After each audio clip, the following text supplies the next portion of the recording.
Hello students, good evening to all of you. So हमारा आज का टॉपिक है important points about the focal length of a lens. So basically in this video I will discuss about the focal length of a lens. और जब भी हम focal length को calculate करते हैं using the lens maker formula, तो focal length में किस तरह से चेंजेस आते हैं बाय चेंजिंग द मीडियम, उसके बारे में बेसिकली डिस्कस करेंगे।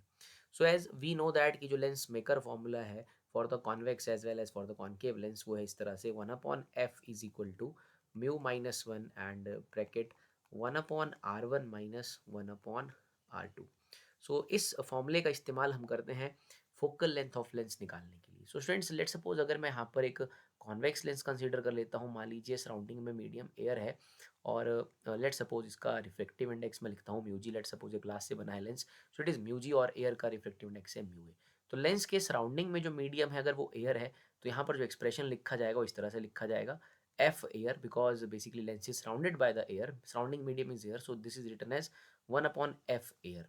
और यहाँ पर जो म्यू है that is basically mu ji upon mu air minus one, and it is written as 1/r1 minus 1/r2। So this is the expression there. इस तरह से हम इस फॉर्मूले का इस्तेमाल करेंगे to calculate the focal length of a lens. But in this case आप ध्यान रखेंगे कि अगर अभी सराउंडिंग में एयर है तो कई जगह पर लिखा रहेगा, या आप जो कैलकुलेट कर रहे हो that is the focal length of a lens in air. So that is one case there. अब इसमें क्वेश्चन किस तरह से बदला जाता है, प्रॉब्लम को किस तरह से सॉल्व करना है। Let's suppose we surround the lens. मान लीजिए अपना वो लेंस था और हमने अब सराउंडिंग का मीडियम जो है, मान लीजिए स्टूडेंट्स, उसको चेंज कर दिया है। लेट सपोज सराउंडिंग में हमारे पास हमने कोई लिक्विड यहाँ पर डाल दिया। सो लेट सपोज उसका रिफ्लेक्टिव इंडेक्स है म्यू एल। तो अब जब सराउंडिंग में हमने लिक्विड डाल दिया है तो ऑब्वियसली यहाँ पर जो फोकल लेंथ ऑफ लेंस है वो चेंज कर जाएगा। तो अब उसका एक्सप्रेशन जो है वो किस तरह से लिखा जाएगा। So now like lens is being surrounded by, ये कॉन्वेक्स लेंस भी हो सकता है, ये कॉन्केव लेंस भी हो सकता है। हमने इसे सराउंड कर दिया है किसी और मीडियम से जिसका रिफ्लेक्टिव इंडेक्स है म्यू एल, किसी लिक्विड से लेट सपोज हमने इसे सराउंड कर दिया है, सो इट इज़ म्यू एल।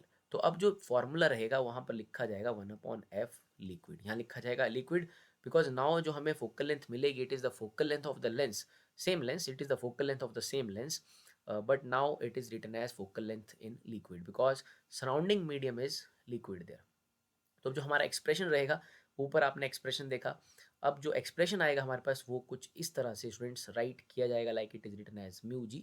इसका रिफ्लेक्टिव इंडेक्स तो वही है mu g, but now medium of surrounding is being change, so it is written as mu ji upon mu liquid minus one. और जो फॉर्मूला बनेगा हमारे पास it is like bracket 1/r1 minus 1/r2। बाकी चीज़ें सब सेम रहेंगी, यहाँ पर चेंज हुआ बिकॉज आपने मीडियम को बदला है। सो इसमें किस तरह से स्पेशल केसेस बन सकते हैं। F liquid, this is the focal length of lens in liquid, it is written as mu G minus mu L upon mu G, so sorry mu L upon mu L, and it is like 1/r1 minus 1/r2। इस तरह से हमारा formula बन रहा है for the focal length of lens in liquid. So it is 1/f liquid mu G minus mu L bracket 1/r1 minus 1/r2। So students, इसमें क्या special case बन सकते हैं। देखिए, अगर म्यू जी का वैल्यू लाइक लिक्विड से ज़्यादा होगा, मतलब अपने जो लेंस है उसका जो रिफ्लेक्टिव इंडेक्स से अगर सराउंडिंग मीडियम से ज़्यादा होगा, तो जैसे मान लीजिए वो पहले अगर एक कॉन्वेक्स लेंस था, एक कॉन्वेक्स लेंस था एयर में, अगर वो कॉन्वेक्स लेंस था और अभी आपने लिक्विड में डाल दिया, लेकिन आपके ग्लास का रिफ्लेक्टिव इंडेक्स, आपके लेंस का रिफ्लेक्टिव इंडेक्स अगर उस लिक्विड से ज़्यादा है, तो ये एक्सप्रेशन बेसिकली पॉजिटिव ही रहेगा। तो ऑब्वियसली वो स्टिल जो है कंटिन्यू करेगा एज अ कॉन्वेक्स लेंस, वो भी कॉन्वेक्स लेंस की तरह ही बिहेव करेगा। उसका फोकल लेंथ जरूर चेंज हो गया है, आप देख रहे हैं कि एक्सप्रेशन जो है, दोनों एक्सप्रेशन में फ़र्क है। जो ऊपर हमने एक्सप्रेशन लिखा है एयर वाला और ये लिक्विड वाला लिखा है, दोनों में फ़र्क है। तो फोकल लेंथ तो चेंज कर गया है, लेकिन अगर म्यू जी म्यू एल से बड़ा है, this F will come out to be positive. तो अगर ये पहले कॉन्वेक्स था तो अभी भी ये कॉन्वेक्स की तरह ही बिहेव करेगा, और अगर वो पहले कॉनकेव है तो वो बाद में भी कॉनकेव की तरह ही बिहेव करेगा। लेकिन नाउ अगर लेट सपोज स्टूडेंट्स, अगर म्यू जी का वैल्यू जो है वो म्यू एल से कम होता है, मतलब मान लीजिए सराउंडिंग मीडियम का रिफ्लेक्टिव इंडेक्स अगर ज़्यादा है, तो बेसिकली इस केस में आपका फोकल लेंथ जो है वो नेगेटिव हो जाएगा, मतलब focal length in that liquid will becomes negative.